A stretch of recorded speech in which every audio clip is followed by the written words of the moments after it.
welcome to the Friday edition of the Citizen Sports Blitz, brought to you by Velocity Sports Performance in Peachtree City. I'm your host, Mike Boylan. With me, as always, is Kevin Wandra. Good afternoon. We are sports writers for the Citizen newspapers, and it's a huge sports weekend.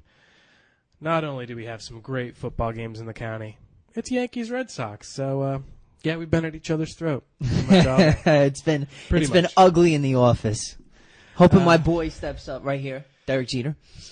5.5 game lead, magic number's 11. I'm happy. Anyway, we have a lot to cover in a short amount of time, and the first thing we have to talk about is cross country. We talked about volleyball and softball the other day, and we've got teams ranked in the state. We've got a lot of great cross-country teams, too. And what was very impressive this week was that a lot of people improved their times from one week to the next. The Mercy boys won the Mercy Invitational. And what was great about that was Thomas Reville was the team's #1 runner last week. That's over both the Lethbridge brothers. So that's got to be great for Coach Mark Tolcher over there to know that his top three are solid. Whitewater boys placed 4th in that meet. Fayette County boys placed 13th. Whitewater girls placed 4th. Mercy girls placed 10th in that meet. What's interesting is Whitewater's boys runners, John Graffmiller and Nick Landrillo, were both faster this week. Stacy Mangan from Whitewater was faster this week. So that was really huge. The other big meet last weekend was Carrollton. McIntosh boys and girls ran in the championship division. They had 2 boys in the top 100, Cormac Carolyn and Vince Brown, and 3 girls in the top 100, Emily Kim, Emily Houston, April Esposito. Also in the Carrollton meet, Landmark boys placed 3rd in Class A to AAA. Sandy Creek boys placed 16th. Landmark girls placed 1st. This could be their 7th state cross-country title if they keep it up this year. Sandy Creek girls placed 11th. Stars Mill boys and girls both placed 1st in Quad A. Another interesting thing about that, the Stars Mill boys, they were all faster this week from their time before. They raced in Barry the week before. Carrollton this week, Warren Enriquez, Kevin Killery, Clay Legan, Eric Finke, Stephen Lebrecq, all faster, all in the top 20 in that class. That's huge. I guess all that training is paying off with him. And Kelly McNair from Stars Mill was faster this week, too. Just some other names real quick that have improved that we saw. Fayette County's Jacob Hurd and Austin Vorwald. Landmark's Chad Thames, Daniel Hicks, and John Long. All faster, all improving. And I think you're going to see that as the season wears along, too. They're going to go, every week they're going to improve, shave seconds off. And next weekend is a huge meet. This weekend they're all going to the West Georgia Challenge, formerly the Alexander Invitational. Next week they go to the Sandy Creek Fall Classic. That's where the county championship's held, and usually where a region championship's held. So, they want to get used to that course, and they want to find out ways that they can just shave those all-important seconds off. So we hope to have a lot more cross-country news coming in, and we'll definitely be out at that meet next Saturday morning. And also we have that interview with the Lethbridge twins coming up soon. We had to push that back a couple times. And the Tolcher interview, too, which is coming, everybody. It's coming. We've got it. But now we've talked about cross-country. It's time to talk football. Game of the week has to be Fayette County Whitewater. Kevin, how do you see this game going?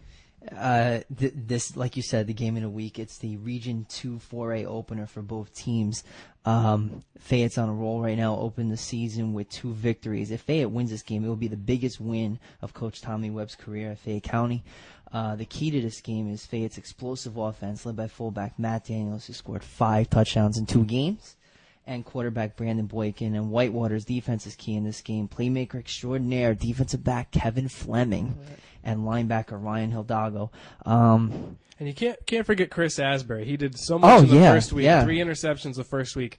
That might scare Fayette into shifting from their passing game and really focusing on the run. But the key is, can Whitewater stop Matt Daniels?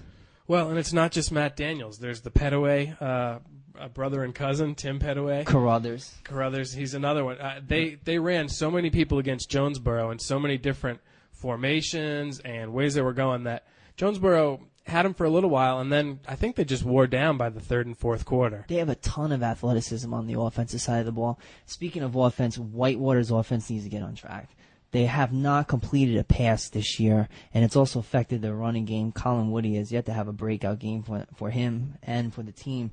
I think it's going to come soon. I just don't know if it's going to come against Fayette County. It could be tough. The Fayette County defense posted a shutout last week, held Jonesboro to 2 or 3 first downs total. If they'd have another repeat of that tonight, it's all Fayette. And I'm picking Fayette. I'm picking Fayette too, but I expect a really good game. It should be very close. Yeah. And I'm going to that one, so that'll be cool. We're going to take a quick break and be right back to cover the rest of the games. Thanks for tuning in. Hold on 1 second. Velocity-trained athletes, from beginners to professionals, are getting maximum results with scientifically advanced performance training.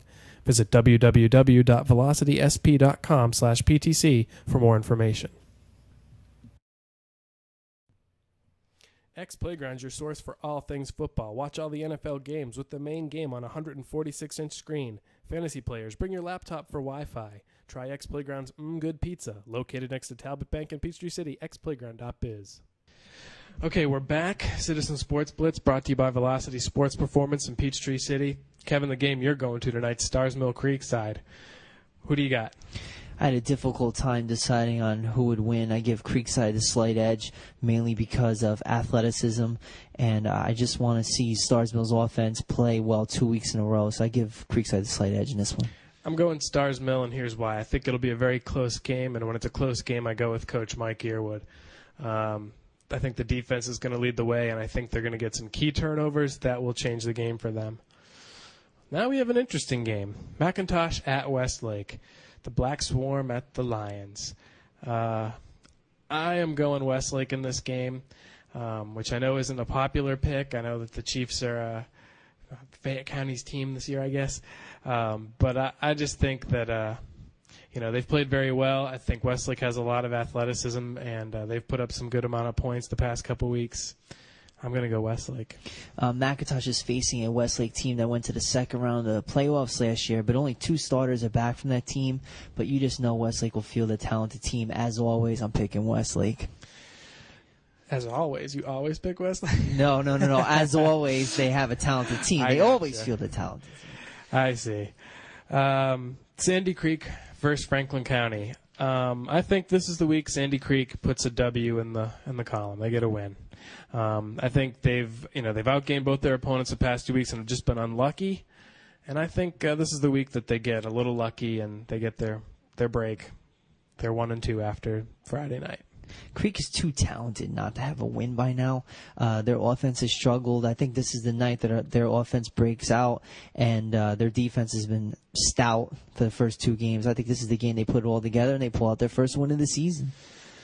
Then we have Landmark at Pacelli. Now, Pacelli's ranked in the top 10 in Class A. Landmark put a lot of points up on the board last week, and they looked like the team that I think Coach Kenny Dallas thought they would be last week.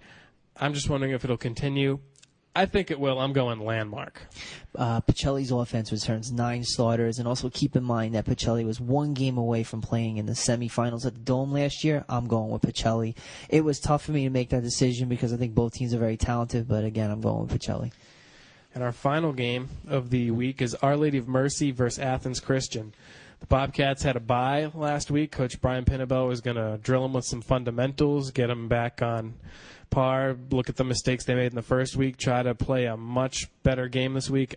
I think they're going to do it. I think they've got a good shot at giving the home crowd a thrilling win. I'm going Mercy.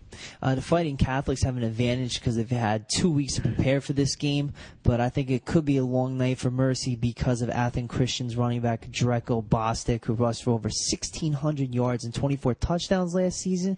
The kid holds a number of school records. I don't think Mercy's going to be able to stop him. Athens Christian wins. Okay. And last but not least, I've got Red Sox 2 or 3 this weekend.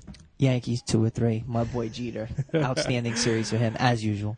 Be sure to come back tomorrow morning, everybody. We'll have a recap of everything that happened tonight. It's a 20-minute episode on Saturdays, so we'll see you tomorrow. Have a good night. Bye.